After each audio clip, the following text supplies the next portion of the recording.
back to my Grammar Tips YouTube channel. Today is also an important topic, ego versus before. Ego is generally used in the past tense. Ego শব্দটাকে past tense এই ব্যবহার করা হয়। যেমন example, Debnil 10 minute আগে phone করেছিল। তাহলে Debnil phoned me 10 minutes। এক্ষেত্রে বিফোর হবে না, এগো হবে। এই ক্ষেত্রে এগো হবে। কেন? এটা পাস্ট টেন্সের বাক্য, তার জন্য। দেবনীল 10 মিনিট আগে ফোন করেছিল। Debnil phoned me 10 minutes ago। বিফোরের ক্ষেত্রে যদি যাই, বিফোরের দু তিনটে রুলস আছে। দেখা যাক প্রেজেন্ট টেন্সে বিফোর ব্যবহার করা যেতে পারে। আমি ওকে আগে দেখেছি, অর্থাৎ এটা প্রেজেন্ট পারফেক্ট টেন্সের একটা বাক্য। দেখেছি মানে দেখা হয়ে গিয়েছে, সেহেতু present tense I have seen him. এই ক্ষেত্রে আর এগো হবে না, কেননা প্রেজেন্ট টেন্সে বাক্য এটা, তার জন্য বিফোর হবে। I have seen him before. এবার বিফোরটাকে আবার যদি ফিউচার টেন্সে ব্যবহার করি, এক্সাম্পলটা কি আছে? আমি 1 ঘন্টা আগে আসবো। আসবো মানে ফিউচার টেন্স, তাহলে ট্রান্সলেশনটা কি হবে?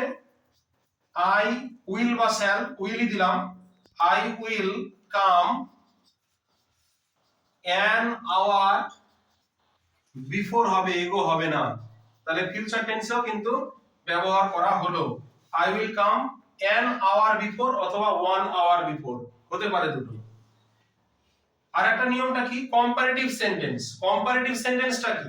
কম্পারেটিভ সেন্টেন্স বলতে দুটো আইডিয়া থাকবে, দুটোর মধ্যে একটা বৈপরীত্য বা পার্থক্য বোঝাবে, ধারণার পার্থক্য বোঝাবে।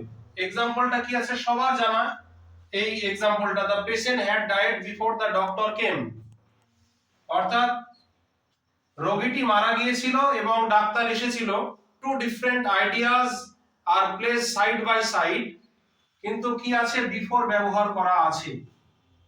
মনে রাখতে হবে, যদি কম্পারেটিভ সেন্টেন্স হয় এবং দুটো বাক্যই কিন্তু পাস্ট টেন্সে থাকতে হবে, পাস্ট ফর্মে থাকতে হবে, তবেই না কিন্তু এই কম্পারেটিভ সেন্টেন্সে বিফোর ব্যবহার করতে পারবো। আর বাক্যটা দেখতেই পাওয়া যাচ্ছে যে এটা পাস্ট পারফেক্টের একটা বাক্য। অর্থাৎ পাস্ট পারফেক্টে কি হয়? দুটো বাক্যই, দুটো ঘটনাই কিন্তু পাস্ট টেন্সে হয়। দুটো ঘটনার মধ্যে আগের ঘটনাটি কিন্তু পাস্ট পারফেক্ট হয়, আর বিফোরটা সেখানেই বসে। বিফোর মানে আগে, আর পারফেক্ট টেন্সটাও আগে। তাহলে আরেকবার রিক্যাপ করে নেব। এগোটা হচ্ছে it is used only past tense. Debnil phoned me 10 minutes ago. Phone করেছিল 10 মিনিট আগে দেবনীল, এটা পাস্টের ঘটনা, তার জন্য কিন্তু এই এগো বসলো। আর বিফোরটা কি? বিফোরের ক্ষেত্রে দু তিনটে নিয়ম আছে, এটা প্রেজেন্ট টেন্সেও বসতে পারে। I have seen him before, আমি তাকে দেখেছি, আগে দেখেছি, প্রেজেন্ট পারফেক্ট টেন্সের একটা বাক্য, তার জন্য ইউজ হলো বিফোর। ফিউচার টেন্সের বাক্যটা কি আছে? আমি 1 ঘন্টা আগে আসবো, I will come an hour before. অর্থাৎ এটা ফিউচার টেন্সের বাক্য, তার জন্য কিন্তু এই ক্ষেত্রে বিফোর ব্যবহার করলাম। কম্পারেটিভ সেন্টেন্সের মানে কি?